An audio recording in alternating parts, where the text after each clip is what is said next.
Entry ہوتی ہے caves theory کی۔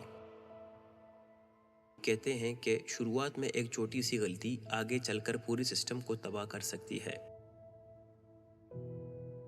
ریسنٹ اسٹڈیز نے یہ ریویل کیا ہے کہ ہمارا سولر سسٹم ہائرارکیکل تو ہے لیکن کمپلیٹلی اسٹیبل نہیں۔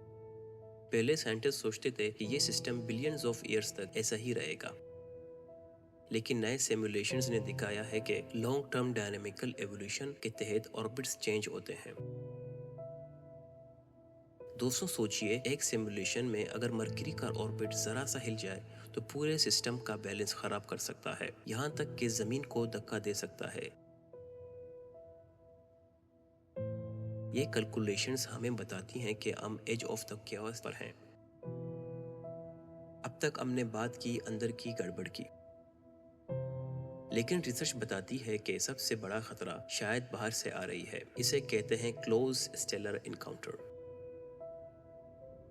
اسپیس خالی ہے، لیکن اتنا بھی خالی نہیں، ہمارا سورج گلیکسی میں گھوم رہا ہے اور دوسرے ستارے بھی۔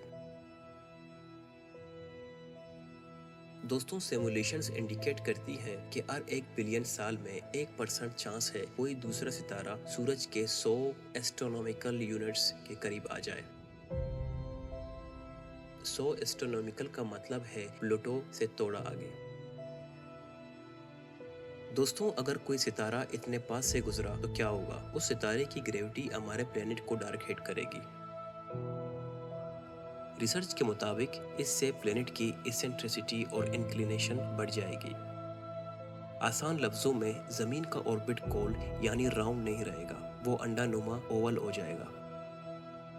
ایک سب سے خوفناک اسٹیٹسٹک جو ریسرچ نے دیا ہے، سیمولیشنز پریڈکٹ کرتی ہیں کہ اگر کوئی انکاؤنٹر ہوا تو 92% چانس ہے کہ آؤٹر پلینٹس یعنی جوپیٹر، سیٹرن، نیپچون میں سے کوئی ایک سسٹم سے ایجیکٹ ہو جائے گا۔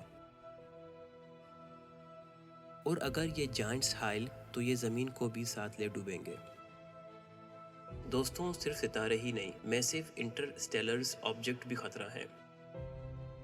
اومواموا اور بوریسوف کا نام سنا ہوگا، جو حال ہی میں ہمارے سسٹم سے گزرے۔ وہ چھوٹے تھے اس لیے بچت ہو گئی، لیکن اگر کوئی پلینٹ جتنا بڑا آبجیکٹ گزرا تو وہ ہمارے آربٹس کو ہمیشہ کے لیے بدل دے گا۔ دوستوں چلیے مان لیتے ہیں کہ باہر سے کوئی نہیں آیا،